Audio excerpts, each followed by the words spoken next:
Right now, there is something in your life that feels unfair, undeserved, too heavy for one person to carry. And if you have ever asked yourself, why this, why me, what you're about to hear will either completely change that question or make you never ask it again.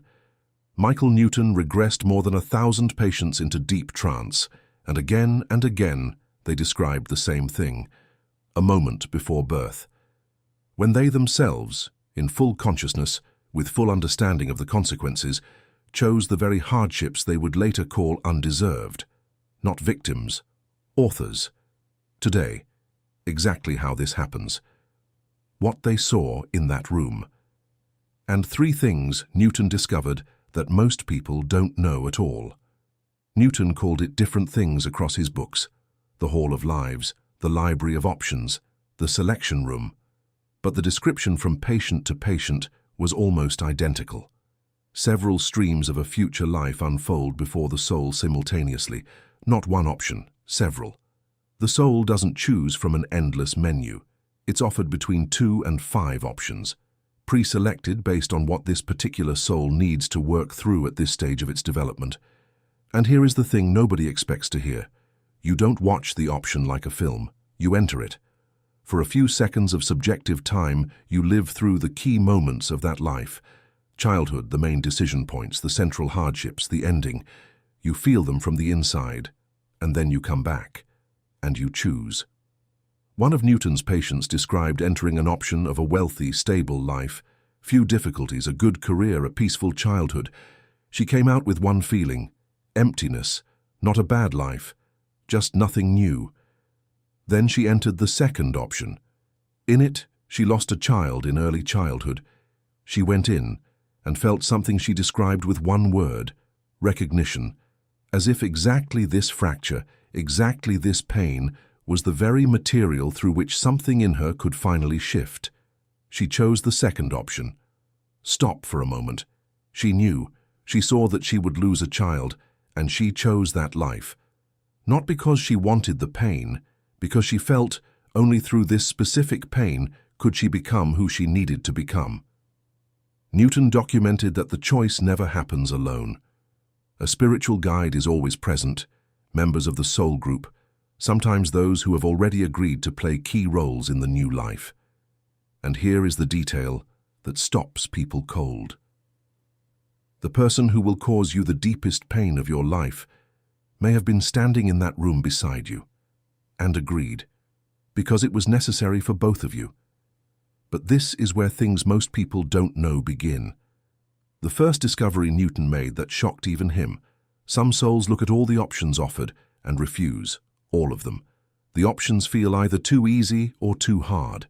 And then negotiations begin with the guide about creating an entirely new option from scratch. Newton documented that this process took, subjectively, a very long time. Some souls literally got stuck between incarnations for what felt like years, not because they were being punished, because they themselves couldn't make a decision. This means something important. The system is not compulsory. Nobody can force a soul to incarnate before it's ready. Sometimes a soul delays its own birth, sometimes for a very long time. Now, what Newton documented across life after life as the most common type of mistake in choosing a contract. A man grew up in an alcoholic family. His brother died of an overdose at 23. In trance, he described how before incarnating, he saw this option completely, including his brother's death, and chose it. Newton asked directly, "Did you know your brother would die so young?" The man answered, "I knew he would leave early, but I saw, this loss is what would form something in me that has no other way of forming." Newton asked what exactly. The answer was short: the ability to stay when everything in you wants to leave. This was exactly what he had lacked across several previous lives. He had again and again walked away, from relationships, from responsibility, from himself.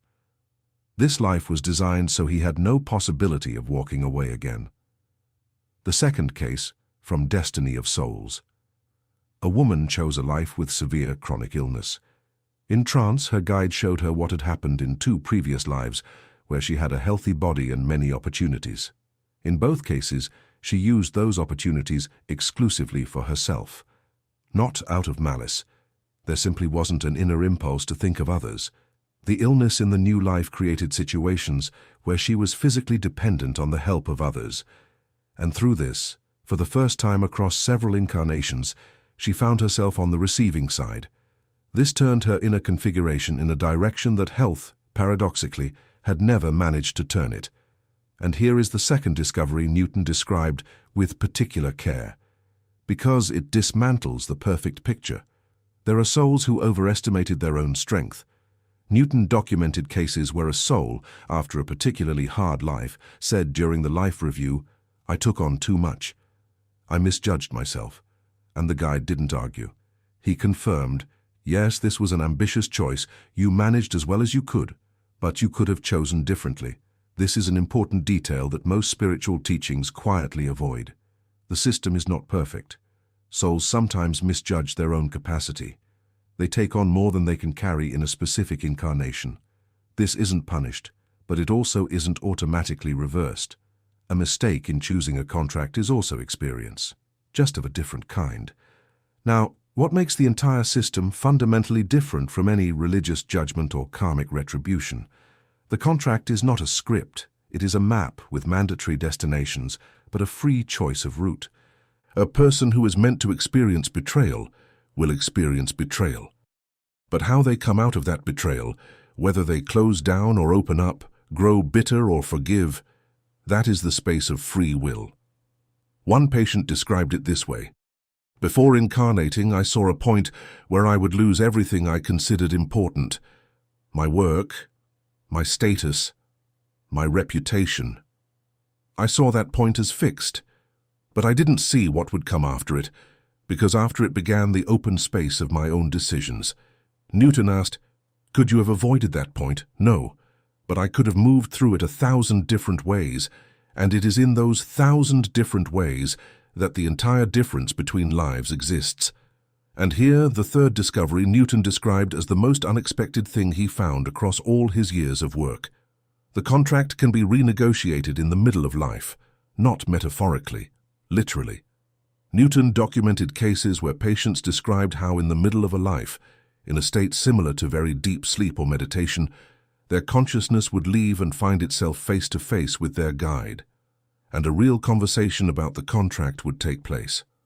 One patient described how in the middle of an especially difficult period in her life, she had exactly this experience, and her guide showed her what from the original contract had already been completed.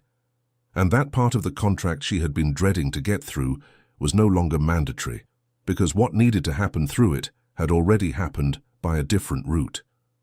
Within a few months of that experience, the chronic condition she had lived with for several years went into sudden remission. Whether that was a coincidence, Newton didn't claim to know. He documented it. One final point, the most painful question. If I chose this myself, does that mean I have nothing to grieve? That I'm not allowed to struggle? Newton was clear. No. Choosing a contract before incarnation does not cancel the pain inside the incarnation. The pain is real precisely because the veil is real. And the veil is necessary because without it the entire experience becomes observation of your own life rather than the living of it. The growth that happens when you're in complete darkness, don't know why any of this is happening and still choose not to break, is fundamentally different in quality from growth that follows an instruction manual. Knowing about the contract is not anesthesia. It is context. The difference between a person drowning in the ocean with no sight of shore and a person drowning who knows the shore exists. Both are drowning for real, but one knows that swimming makes sense. Write in the comments. Is there something in your life right now that you have always considered undeserved? And if it turned out that it was chosen, not as punishment but as material, would that change anything in how you carry it?